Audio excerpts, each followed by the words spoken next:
My name is Christina Wells, and I play Matron Mama Morton with the 25th Anniversary National Tour of the Musical Chicago.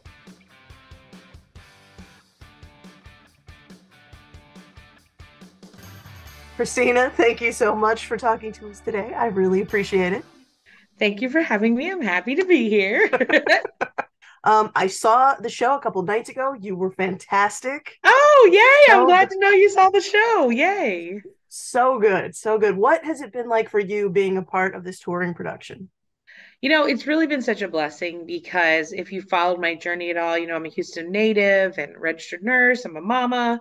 I grew up in Pasadena, Texas. And Yeah. right. And the dream, we used to all go to the Hobby Center, Miller. We'd go to these big events in Houston, and I used to dream of being on these stages. And so for me to get cast in a national tour in one of the most popular musicals of all time is really stunning. Like every time I say it out loud to people, I go, "Ooh, that's that's like kind of crazy out if you say it out loud like that." And so, yeah, it's been amazing. It's been an amazing opportunity.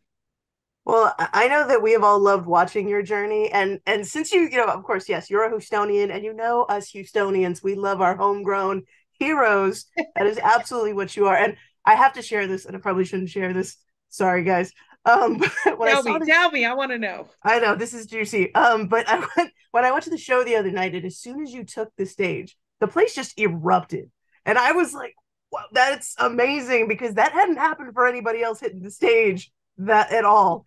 And then I gotta say this, and I'm sorry, I'll cut this out if I need to, but like right after there was another actor that came out, and it was so funny because I don't know if he heard the applause, the cheer, but came out and kind of did a ha and waited, and it was a couple claps, like, oh man, you don't understand, bro.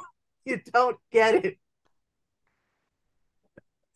You But don't understand, bro. That's awesome.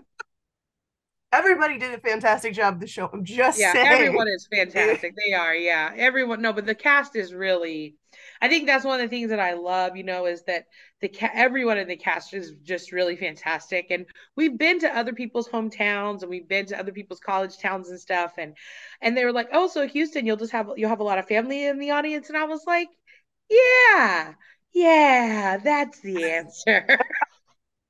We are all family here, That's okay? exactly right. I was trying to explain it. I'm like, let's just see how it goes. It was a lot of fun. And I mean, you are such a talented performer. You absolutely slayed it. Last time that you were on the stage here as Ursula in Little Mermaid, that was so cool. I loved your outfit, by the way. It was like the Wasn't best. it amazing? So cool. So cool. Um, and of course, you are just absolutely killing it as Mama Morton. Um, obviously it's got to be crazy performing back home and being up on that stage. I know we're all really excited for you. What is it like being first introduced to Chicago? What was your first introduction to this production? Well, the very first time that I ever became, like I guess aware of the show Chicago was as the movie. And so for me, the movie, I remember because it came out in like 2006. And so I mean, my kids were little. I remember I watched the movie, with my sister. It was just like a movie that we liked. And of course, Queen Latifah. And I've always gotten the Queen Latifah reference. People have said I look like her. People have told me that many times in my life. And so, I would always be like, yeah, maybe it's a joke. And so I will be honest though, I did not understand the iconic history the musical had or the roots that this show has, especially in the city of Chicago. We just came from Chicago. Honey, it would be like if I was thinking about the 45 South and coming around the Beltway and someone said, "Well, we were in Katy the other night with, like we're talking about all their hometown pieces of information." And so man, this play, it was a play in 1920, 1924, I think it was when it was first written. 1975 it became a musical with Bob Fosse. Then in 1996 they do the revival. 1997 they went sweep the Tonys. 2006 it's a movie. It's won Grammys. It's got Oscars. It's got, I think it has an Olivier Award. Like it has every kind of award known to man for this body of work. So I mean, I did not know this like I was like, oh, okay, this is more than I'm understanding. So yeah, it's a big deal. It is a big deal. And also, low key, when I'm going to start writing the Houston musical, I'm casting you in it, number one. We're going to be singing about that Beltway. Okay, I'm ready. Here I am on what is it, Highway 99. What does it say? Be like the freeways in Houston. Always work on yourself. Never worry who has to wait. Like Yes, that is it.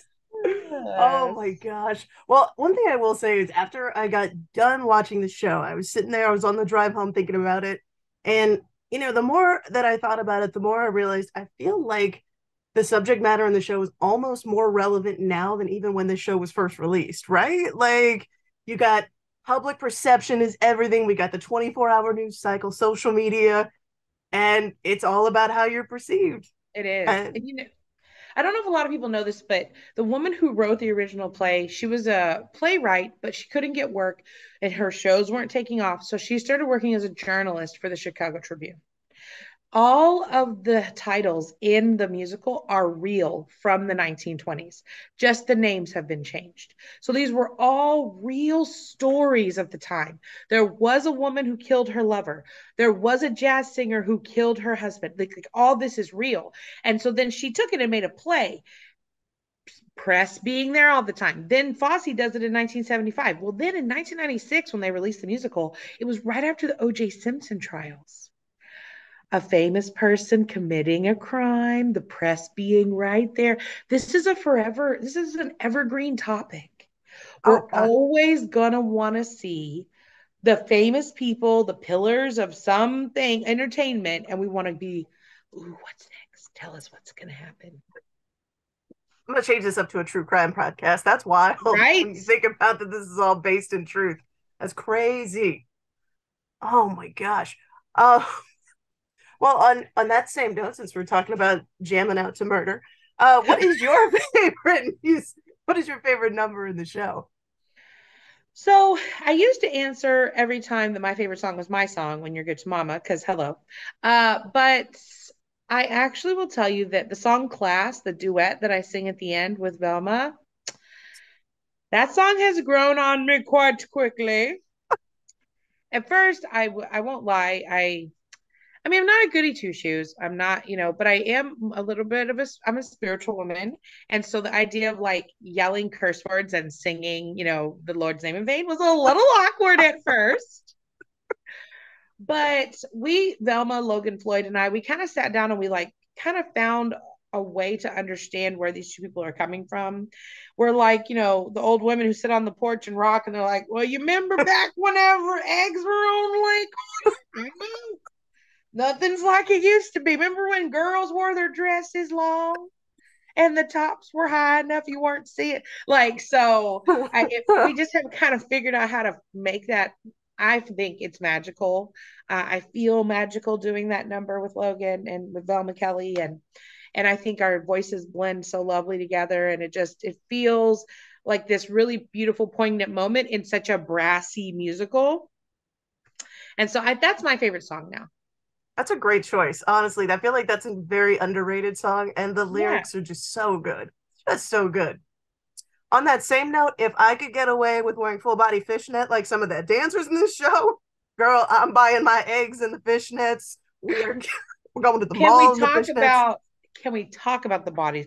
The first day of rehearsal, I walked in the room and I was like, I think I'm in the wrong place. Thank you so much. I'm gonna see my way out. Like, why everyone's this hot? Okay, great. No pressure at all.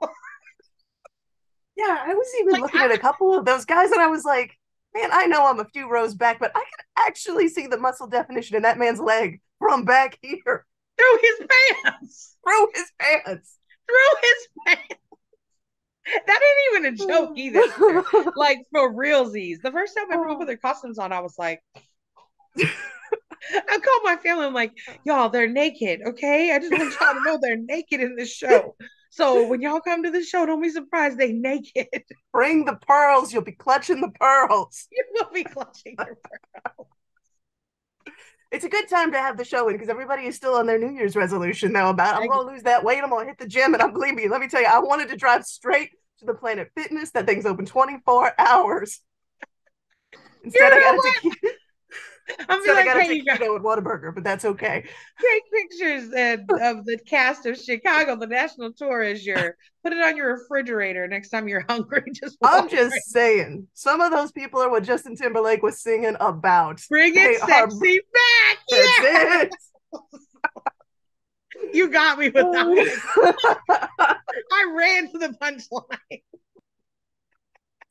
Oh my god. Well, Oh. I feel like we have highlighted a bunch of this already, but I always end on this question. Why do you think people should come see the show? You know what I will tell you? I think the reason people should come to the show, number one, because it is a amazing musical, and I think it's one of those musicals. Like, if you're in your mind, like, what shows should I see? I think Chicago's a show you should see. Maybe you think you should see Phantom of the Opera or Les Miserables. You know, I think Chicago's one of those shows. It's a staple show. It's a historic show. It's an iconic show. Number two, this cast is phenomenal. Like, it isn't one of those shows where you're like, well, this person was good, but this person, no. There are 22 human beings on that stage giving everything they've got for 2 hours and 30 minutes. And I think the other reason is you should come see me. There it is. Come Yes. see me. Well, there you have it, guys. I don't even know what else you need to hear.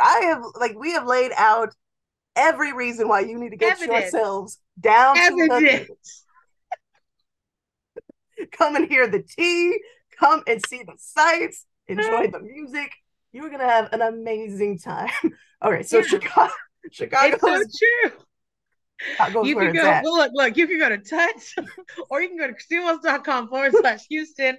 Tickets are available until February the 12th. We've got plenty of shows. Come see me after the show at the stage door. I'll sign your program. We'll take a selfie.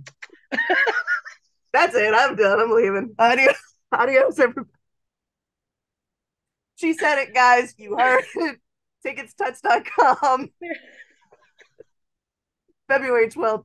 It's an amazing show. Christina, you're phenomenal. You are welcome back here anytime. Thank you. I'm going to make a statue in your honor. I appreciate the love. It means a lot to me that my city believes in me and that so many people have wanted to talk to me and share my story. There was a long time that nobody knew I could sing. And so I'm grateful that the city knows and that they care. So thank you. Well, Houston has definitely got love for you. Thank you so much again for your time.